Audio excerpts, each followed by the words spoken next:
Hello everyone and maligayang pagbabalik sa bahay ni Teacher Rocky! Yay! So, andito na naman tayo. And for this video, katulad na nakikita niyo sa title ng ating video, we are going to start explaining each objective of the RPMS 2022 to 2023 as we continue our RPMS series 2023. Ayan! Mag-umpisa tayo mag-explain. Siyempre, unahin natin ang tool, RPMS tool for Proficient Teachers for school year 2022 to 2023. And we're going to start with, of course, Objective 1. But before that, siyempre, unahin muna natin ang nakagawian na nating pa-shoutout. Bibilisan na lang natin para hindi masyadong humaba ang ating video since konti lang naman to. And these are the people who commented on our latest video, the last video uploaded, yung ating libreng MRF at IPCRF template for both proficient and highly proficient teachers. Unahin na natin si Ma'am Femaline Principe. Thank you po, Teacher Rocky. More subscriber to come po. Thank you po. And then we also have from Ma'am Eufemia Dolores. You are really one of a kind, Teacher Rocky. Gracias. Salamat po. And from Ma'am Linza Navarro. Thank you, Ma'am, for selfless sharing of your expertise. You're welcome po. And another one from Ma'am Nan Sugnao. Thank you, Teacher Rocky, for sharing and updating us. Waiting for your next video. God bless. Thank you. From Ma'am Mariza Chavez. Thank you very much, Teacher Rock, for sharing your knowledge and expertise. RPMS 2022 to 2023. More power to your YouTube channel. God bless you more. Salamat po. From Sir Darwin Ceriliano. Maraming salamat, Ma'am Rocky, for sharing and explaining the 2023 IPCRF PPST. You're such a great help and blessing to us. God bless you more. Salamat po. From Ma'am Ruth Maradag. Thank you for sharing your MRF template, Ma'am. God bless. You're welcome po. From Ma'am Daisy Lynn Golosino. Thank you po, Teacher Rocky. You're welcome. From Miss Milk Tea. Ang sarap naman nito ni Ma'am. Thank you so much po. You're welcome po. From Ma'am Melchora Sagubo. Ma'am, can I have a copy of the media review form? Thanks po. Okay po. From Ma'am Grace Irene Rebuyas. Hello, Ma'am Grace. Good morning, Teacher Rocky. Thanks again for sharing video. Meron na din para sa highly proficient teacher. Yes po. From Ma'am Sharon Sadangsal. Hello po, Ma'am Rocky. Thank you so much po. Pwede po humingi ng copy ng IPCRF, Ma'am. Pwede po. And another one from Ma'am Annalisa Ramos. Hi po, Ma'am Idol. Hi po, Ma'am. Idol po talaga kita dati pa. Wow! Ang lakas naman maka-wow nun. Thank you so much po. Maraming salamat po.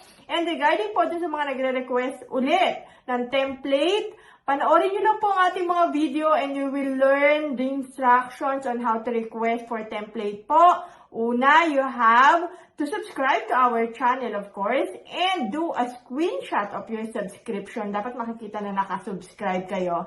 And then, send it to message that to Teacher Rocky Facebook page. Ayan, lalagay natin yung Facebook page ni Teacher Rocky. Punta po kayo dyan.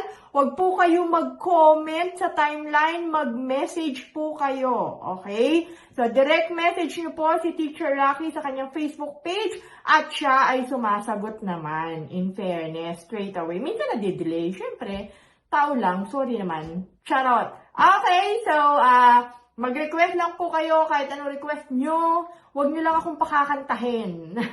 Okay. Okay, so umpisahan natin ang pagpapaliwanag ng bawat objective ng RPMS tool. Siyempre, unahin natin ang Proficient Teachers para sa RPMS 2022 to 2023. So, we will start, of course, with objective number 1. So, ang ating objective 1 from KRA 1, which is Content, Knowledge, and Pedagogy, the objective is applied knowledge of content within and across curriculum teaching areas. Ano po? So, sabi, we should be able to apply that we know by heart yung content within yung content ng ating lesson, and across, paano natin to inire-relate sa other curriculum teaching area. So for this objective, ang means of verification natin is our classroom observation tool waiting sheet or inter-observer agreement form, depende po kung ilan ang nag-observe sa ating classroom observation. And this objective will be rated according to the quality and efficiency. So, katulad pa rin ng dati, we will get 5 points sa IPCRF rating if we get level 7 dun sa ating rating sheet or inter-observer agreement form. 4 points naman kung level 6, 3 points kung level 5, 2 points kung level 4, and 1 point kung level 3 or below o kaya ay wala tayong nagawang classroom observation. As regards to the efficiency, we get 5 points if the objective was met within the allotted time. 3 points naman if the objective was met but instruction exceeded the allotted time, and 1 point kung hindi tayo nakapagsagawa ng classroom observation.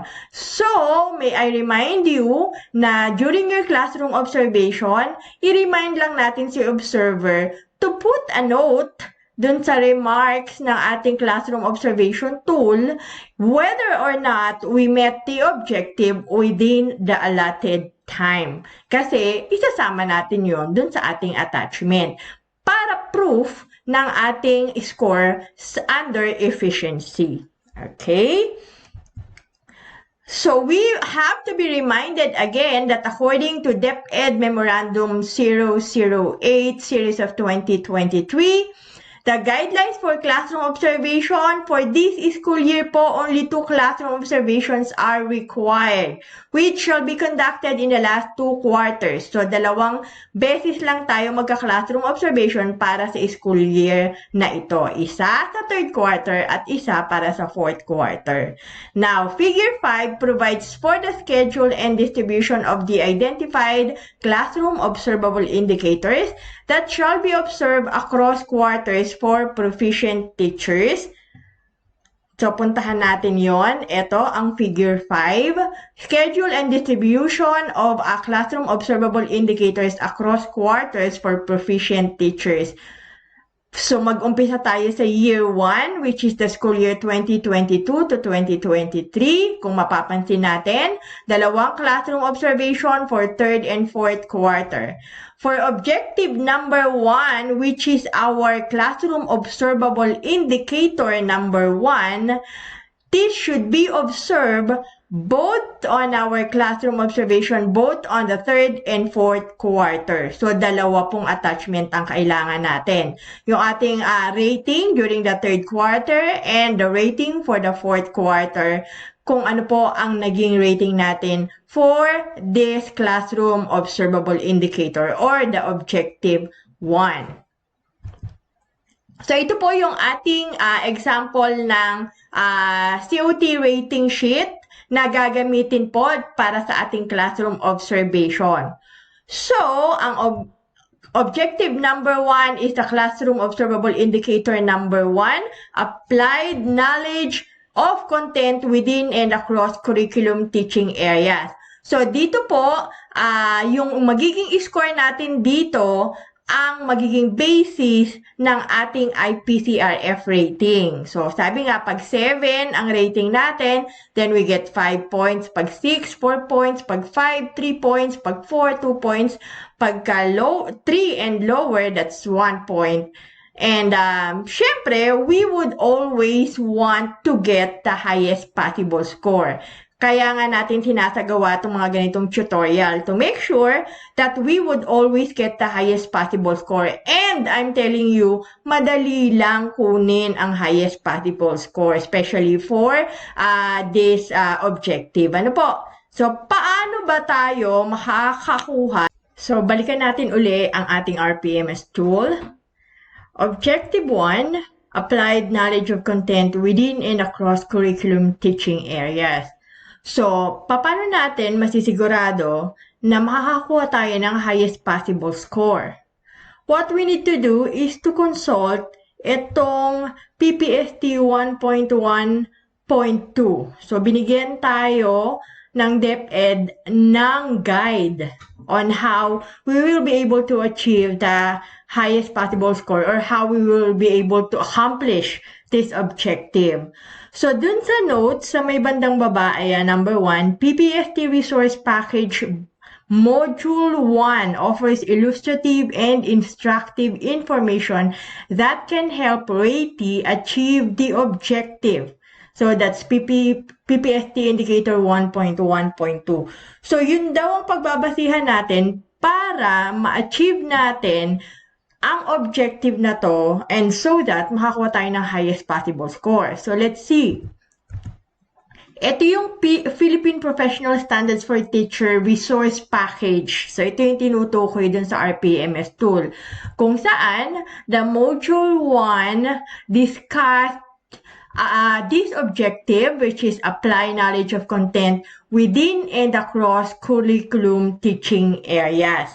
So, puntahan natin itong PPST Module 1 na to. Saka natin pag-aralan and intindihin natin, this will help us achieve the highest possible score. Okay. So, dito sa Module 1, apply knowledge of content within and across curriculum teaching areas, ituturo sa atin how we can achieve the highest possible score. So, sabi dito, hello, hi, I am Teacher Jen and with me is Teacher Mike, your teacher support group. We're here to help you better understand the indicator highlighting your vital roles in the application of knowledge of content. Every day in our teaching profession is an opportunity for us to share with our diverse learners our knowledge of content within and across curriculum teaching areas.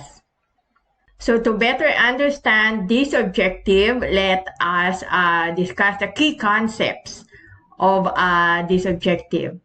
So yung objective natin is apply knowledge of content within and across curriculum teaching areas. Ano ba yung content knowledge na tinutukoy? These are the competencies that teachers are expected to master for them to teach efficiently and effectively. So yung content knowledge is actually the lesson that we would like to impart on that particular day.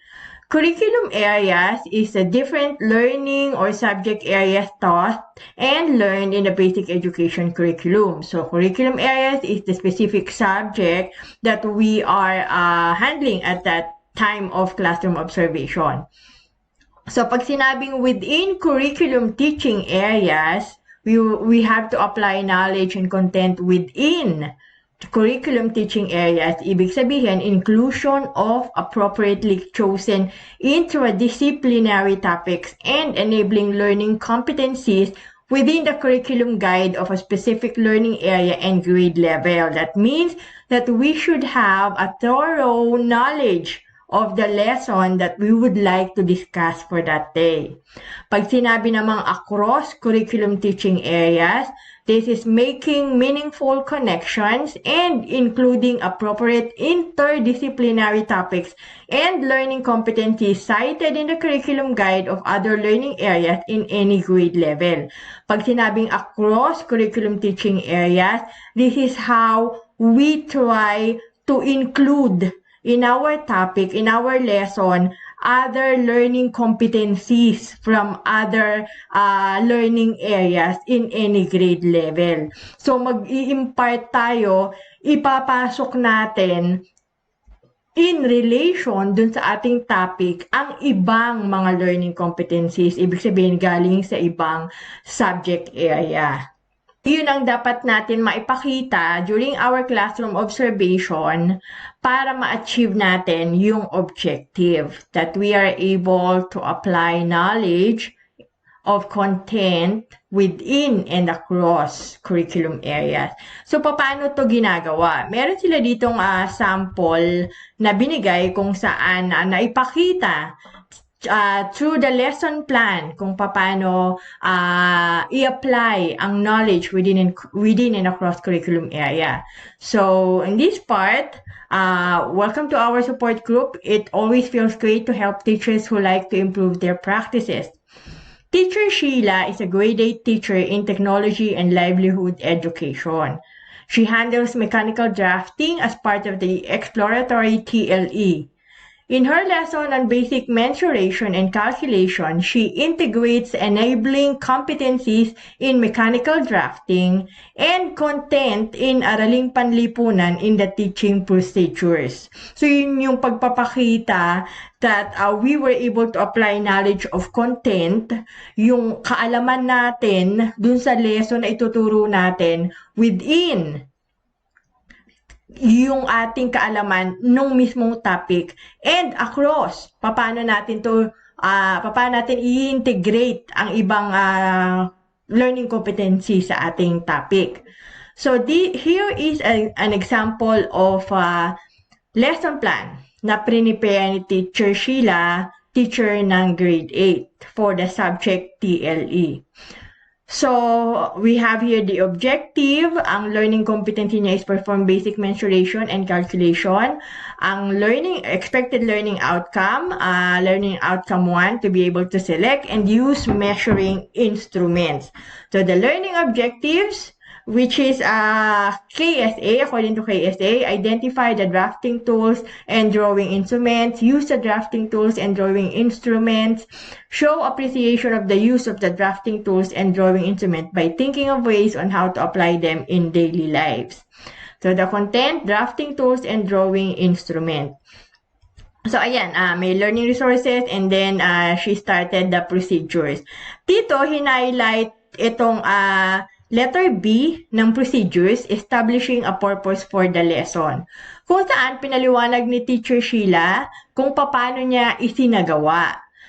So sabi niya dito, first, I examine concepts from other curriculum learning areas that could be potentially integrated to the current lesson.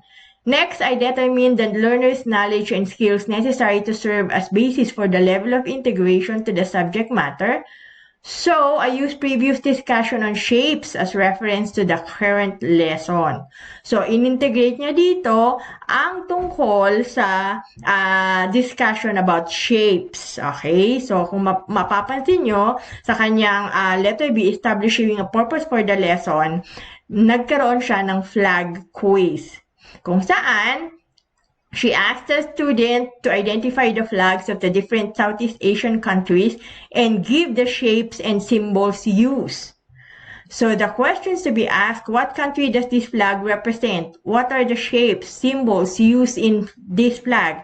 What do you think are the tools and instruments used to draw this flag? Explain your answer. So dito pa lang, naipakita na niya yung integration ng other learning competency kung saan gumamit siya ng mga Southeast Asian countries, which is a lesson from Araling Panlipunan. So, naipasok niya dito yung lesson ng Araling Panlipunan, that is integration. Tapos, naipakita niya rin dito sa question number 2, what are the shapes, symbols used in this flag? So, shapes and symbols can be from a mathematics subject, diba? Pwede natin kinuha natin yon. So, nagkaroon siya ng integration dyan. Until such point na she was able to introduce the lesson, which is about the tools and instruments, diba? So, dito, naipakita niya dito sa letter D, discussing new concepts and practicing new skills, number 1. So, dito, sa letter D na to, naipakita niya yung application ng content knowledge within the learning area, yung sa kanyang learning area, which is mensuration and calculation. So, nagpakita siya ng mga drawing materials at saka niya yung ginamit para ma-identify saan she was able to let the students identify the drafting tools and drawing instruments that are used to create different shapes. So, yun na yung mensuration and calculation na topic niya for that day. Diba? According to the lesson objective. Siyempre, lagi tayo naka-align sa lesson objective. Basically, pagka sinabi nating this competency, this objective, which is apply knowledge of content within and across curriculum teaching areas, kailangan lang maipakita natin yung in-depth explanation of the topic that we were able to show the observer that we as teacher, talagang alam natin yung lesson. And aside from that, nai-impart natin yun sa mga estudyante, how they can have a thorough knowledge of the topic. And another thing is, kailangan meron tayong mai-integrate na lesson from other learning area. Okay? So, gagamit lang tayo ng ibang lesson galing sa ibang learning area from mathematics, from science, from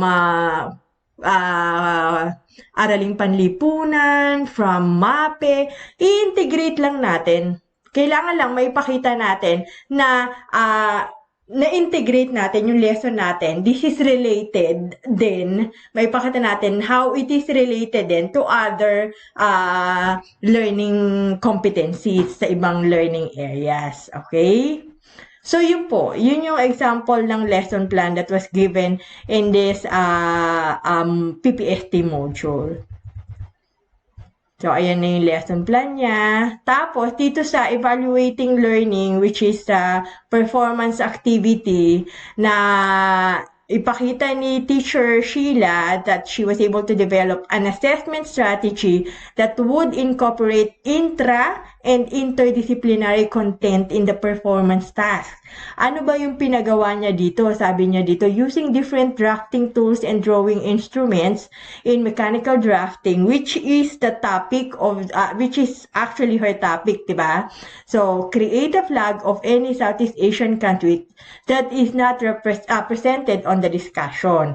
So, na-integrate niya pa rin yung araling panlipunan. Gagamitin yung kanilang knowledge of within the lesson to integrate with or across other other learning areas. Okay? So, yun yung objective number 1. Now, gusto ko lang balikan yung DepEd Memorandum 004 Series of 2022. Ito yung ating RPMS guidelines last school year. Kasi napaka-importante to take note of these rubrics na meron doon na hindi nakasama sa guidelines natin for this school year. So, these rubrics would help us to be able to understand paano ba tayo nire-rate ng observer. Paano ba tayo magkakaroon ng highest possible score. So, this is Classroom Indicator 1, apply knowledge of content within and across curriculum teaching areas, which was present sa ating previous guidelines and is still present sa ating current and new multi-year guidelines ngayong taon na to. Okay. So, ito yung mga scoring na pwede natin makuha, 3, 4, 5, 6, 7. And because we would always aim for the highest possible score, tingnan natin yung 7. Paano natin tayo makakakuha ng 7? So, makakakuha daw si teacher ng 7 if the teacher applies accurate, in-depth, and broad knowledge of content and pedagogy that create a conducive learning environment that enables an in-depth and sophisticated understanding of the teaching and learning process to meet individual or group learning needs within and across curriculum teaching areas. So, dapat maipakita natin that we have the knowledge, alam natin yung lesson na to. Diba? Kahit paikot-ikutin tayo, alam natin tong lesson na to. So, paano natin yung ipapakita na alam natin yung lesson? By providing a conducive learning environment. Mas madali. Paano ba natin magagawa na mai-impart yung lesson sa ating mga estudyante sa madaling paraan, mas madali nilang maiintindihan, mas madali nilang ma-acquire yung competency. So, the features of practice for us to get the highest possible rating, which is 7. Number 1, the teacher applies extensive knowledge of content beyond her or his area of specialization. So, dapat mapakita natin that we have the extensive knowledge. Alam natin ang lesson na to. Okay? Number 2, the teacher motivates learners to investigate the teaching area to expand their knowledge and satisfy their curiosity. So, dapat we were able to motivate our student, motivate natin sila on how to be interested. Paano natin makukuha yung interest nila to learn the specific lesson. Number 3, the teacher cites intra and interdisciplinary content relationship. Okay? So, paano natin na i-connect yung mga lesson from other learning area? Paano na, hindi tayo pwedeng basta maglagay lang ng lesson from other learning area. It should be connected. Dapat related. Okay? Number 4, the teacher shows expertise in the content and uses appropriate pedagogy in delivering the lesson. Okay? So, yun dapat ang maipakita natin during the classroom observation for us to be able to get the highest possible score, which is 7, which is equivalent to 5 in the IPCRF rating. Kasi 5 nga ang kailangan natin, di ba? So, pagkatapos natin maintindihan kung paano makakakuha ng highest possible score, this should be the result of our rating sheet. Okay? So, for example lang po ito, hindi po ito tunay na rating sheet ha. Gumawa lang po ako ng example rating sheet. So, for example, this is my rating sheet for third quarter. Ayan, with my observer. Yan po, totoo po, yan ang aking observer. Shout out po sa aking poging observer, Sir Reynante Tila Campoing from Quezon Integrated National High School, Senior High School. Ayan po ang aming master teachers at TBL. Okay, so for example, ito po yung ating rating sheet, tapos the other one is for the fourth quarter. So, ito yung itsura nating rating sheet at dahil nga, we will always aim for the highest possible score, linagyan ko na ng 7 lahat yan. Dapat ganyan ang maging itsura ng ating mga rating sheet or inter-observer agreement form kung ilan man ang nag-observe sa atin. So, ayan dapat na maging itsura. And you have to make sure as well na meron tayong comment sa baba ha, that the teacher was able to meet the objective within the allotted time or something like that. Kasi gagamitin po natin yan para ma-identify natin ang ating score for the efficiency. Okay? So, ayan na yung ating rating sheet. For example, meron na tayong rating sheet. So, ang gagawin natin, pupunta na tayo ngayon sa ating RPMS portfolio. Ayan, nasa RPMS portfolio na tayo. Tapos, i-attach na natin yan sa ating KRA1, objective number 1. Ayan. So, meron na tayong attachment for the third quarter and fourth quarter kung saan hinighlight natin yung objective number 1 or classroom observable indicator number 1. Ganun din yung ating remarks or comment from our observer para ma-justify natin sa annotation ang ating score. So, for my annotation, linagay ko dyan for objective 1, which is classroom observable indicator 1, I got a rating of 7 for both third quarter and fourth quarter classroom observation, which is equivalent to 5 points in the IPCRF rating under quality. Having a note from my observer that I have met the objective within the allotted time gives me a score of 5 points under the efficiency. So, yun lang. Ipapaliwanag lang natin sa annotation kung ano yung naging rating natin for this attachment, for these MOVs na nai-attach natin. Okay? So, okay na. Tapos na ang ating objective 1 sa ating RPMS portfolio. Puntahan naman natin how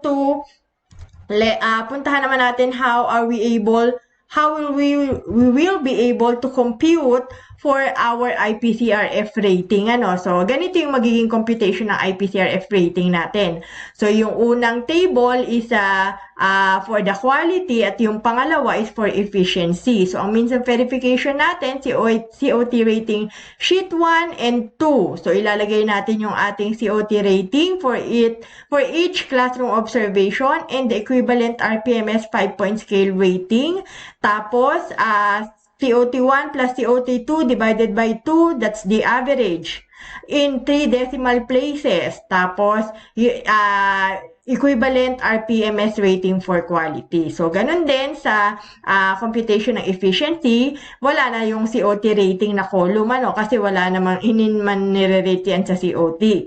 Yung note lang ang importante. So, ang RPMS 5-point scale rating natin is 5 points kasi we were able to meet the objective within the allotted time. Tapos, kunin uli yung average and equivalent RPMS rating for efficiency. So, ayan na ang computation ng score natin for IPCRF.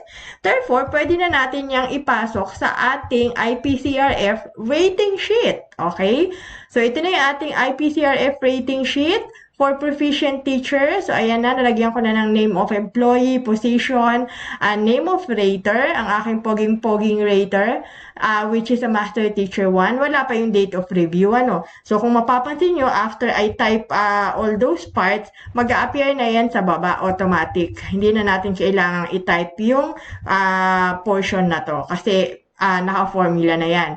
So, what we're going to do with this, ilalagay lang natin dito sa COT1 rating yung ating score, which is 7, di ba? Tapos, ganun din dun sa COT2 na 7. So, kung mapapansin nyo, automatic, nag-compute na yung quality, which is 5 points. Yung score na nakuha natin sa efficiency dun sa computation natin kanina, which is 5 points. So, ayan, meron na. So, walang timeliness yung objective 1, So, automatic, na-compute na yung average and our score. Ayan, may score na tayo for objective 1.